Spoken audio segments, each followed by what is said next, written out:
Ja sam dezodorac. Da li je to ljudima jasno da je ovo moja istinita priča? Sada ćete čuti svu moju istinitu priču. I nemojte misliti da sam ovaj nadimak dezodorac, to jeste svoje pravo ime, dobila baš na način koji vi mislite sa Dolsoga. Sada ćete čuti priču kako sam se ja nazvala dezodorac i zašto me svi mrze. Ovo je dezodoracova majka. Ona nosi ovu masku za ronjenje radi identifikacije njenog lica. Ona je rekla kako ne želi da se predstavi jer radi bezbednosti ovog dokumentarca. Tako da slušajte njenu izjavu za njenu ćerku dezodorac. Dezodorac kad se rodila imala je mali oblik autizma, to jeste blagi oblik autizma, pa smo mi uspjeli nekako da je operišemo.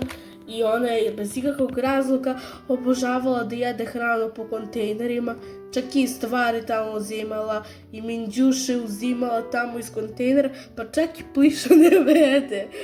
I onda ih je kasnije stavljala odamo da izlazaju ovda, odamo u bulju. Zaista tužno. Dezodorac je operisan od blagog oblika autizma. Slušat ćemo njenu izjavu sada. Moj tata se odmah razbio od moje majke kad je čuo da ja imam blagi oblik autizma.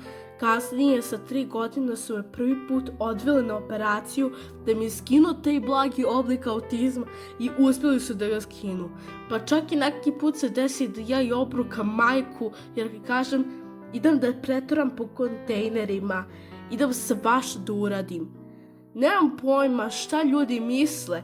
Ljudi misle da se tada useru kada kažem idem da preturam po kontejnerima.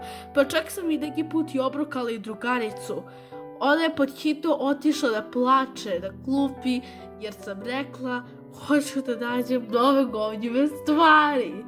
Međutim, mali problem je u tome to kad sam ja išla u osnovnu školu i kad su mene odveli u trpezariju, ja sam se usmrtila na punjene paprike. Zaista tužno. Dezodorac i roditelji su se odmah razveli nakon što sam njena majka porodila. Sada ćemo opet čuti izjavu Dezodoracove majke.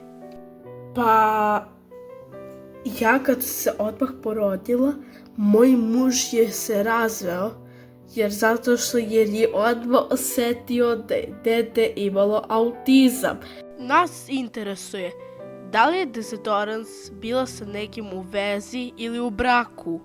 Ja sam prvi put bila u vezi sa 13 godina, međutim, osetio je miris kako sam mrtim na kantu za smeće i onda smo kasnije raskinuli, a trebali smo tek da se verimo pred taj dan je raskinuo. Ja ne znam koliko su ljudi danas surovi na ovom svetu, nikome ne žele da pomognu.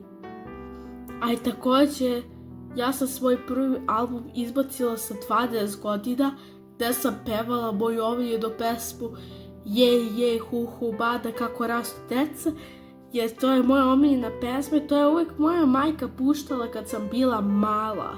Šta se desilo dana kad je Dezodorac obrukla svoju drugaricu? Tog dana kad je Dezodorac obrukla svoju drugaricu, kasnije me je zvala njena majka i rekla je kako će me zgaziti kad me vidi na ulici. Jednog dana kad sam ja otišla da popijem kafu u kafeteriji, ona je mene zgazila, pa kasnije sam se mrdala na govnjive cipele. Kako je nije sramota. Kada je Dezodorac upisala srednju školu, da li se negde zaposlila da zarađuje novac? Volila sam nekada i da radim i po kontejnerima. Ja sam i odakle jela hranu, doručkovala sam, večerala sam dok sam čistila kontejnere, pa čak sam i u kontejneru našla ovu suknju ovde dole koju nosim. A dobro, Dezodorac, zašto vi obožavate da nosite proizvode koji su stari ljudi bacili u kante za smeće? Pa moj je to hobi. Dezodoracov hobi je da pretura po kontejnerima, a ne da peva. To smo zaključili na kraju ovog dokumentarca. Za kraju ostavljamo vam poruku koju su vam uručile Dezodoracova majka i Dezodorac. Imate nešto da nam kažete za kraj ovog dokumentarca? imam. Želim da kažem svetu da ne bude tako surov i da ne misli onu istinitu priču sa Dawsonga, jer je ovo istinita priča. Dawsong je samo najveća glupost. Da li je to ljudima jasno? Vama treba biti jasno da ne trebate govoriti uvredne poruke i zato nikad se ništa neće promeniti po vašem zahtevu.